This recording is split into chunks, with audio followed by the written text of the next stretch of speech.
میرا اکبر شہید ہو گیا۔ عزادارو تاریخ ملتا ہے کہ اس نے کہا کہ مولا آپ ہمارے بھائی کی شادی میں آئیے گا۔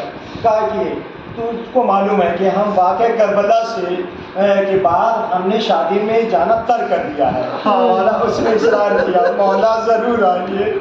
کہا کہ ایک شرط ہے، شرط یہ ہے کہ ہمارے بابا کے لیے فرش ازاں ملتا ہے کہ چوتھے امام جہاں مجلس برپا ہوئی تھی، جس گھر میں شادی تھی مجلس برپا ہوئی تھی، پہنچے اور اس کے بعد میزبان سے کہا کہ دیکھو چراغ کو گول کر دو۔ تاکہ مولا یہ کیوں؟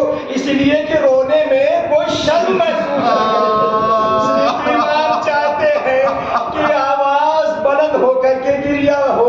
عزادارو روایتوں ملتا ہے کہ چوتھے امام کی خدمت میں ایک صاحب بولتے ہیں اور کہتے ہیں کہ مولا ہمارے یہاں بیٹی پیدا ہوئی ہے۔ امام گریا کرنا شروع کر دیا۔ کہا مولا آپ گریا کیوں کریں؟ اس لیے کہ مجھے جناب سکینہ یاد آ گئی۔ عزادارو روایتوں میں ملتا ہے کہ چوتھے امام بازار مدینہ سے گزرنا چھوڑ دیا تھا، لیکن قصاب کو یہ اطلاع ہو گئی کہ کس وقت کس ٹائم ہمارے چوتھے امام گزرتے ہیں۔ عزادارو روایتوں میں ملتا ہے کہ جیسے ہی امام جب گزرتے تھے قصاب اپنے دیوان کے اوپر پردہ ڈال دیا کرتے تھے، اس لیے کہ امام گوشت کو نہیں دیکھ سکتے تھے، برداشت نہیں کر سکتے تھے۔ جیسے ہی گوشت کو دیکھتے تھے فوراً اپنا رخ کربلا کی طرف پھیر دیتے تھے۔ روایتوں میں ملتا ہے کہ چوتھے امام ایک مرتبہ جیسے ہی گزرے قصاب کو اطلاع نہ ہوئی کہ چوتھے امام گزر رہے ہیں، فوراً کٹے ہوئے گردن کے اوپر گوسفند کے گردن کے اوپر نگاہ پڑی اور اس کے بعد اے شخص یہ بتا دے کہ جب اس کو ذبح کیا تھا اس کو پانی پلایا تھا یا نہیں پلایا تھا؟ کہا ہاں مولا ہم نے پانی پلایا تھا۔ ایک چیز اور بتا دے۔ کہا کہ جب اس کو ذبح کیا تھا چھری کو تیز کیا تھا یا نہیں کیا تھا؟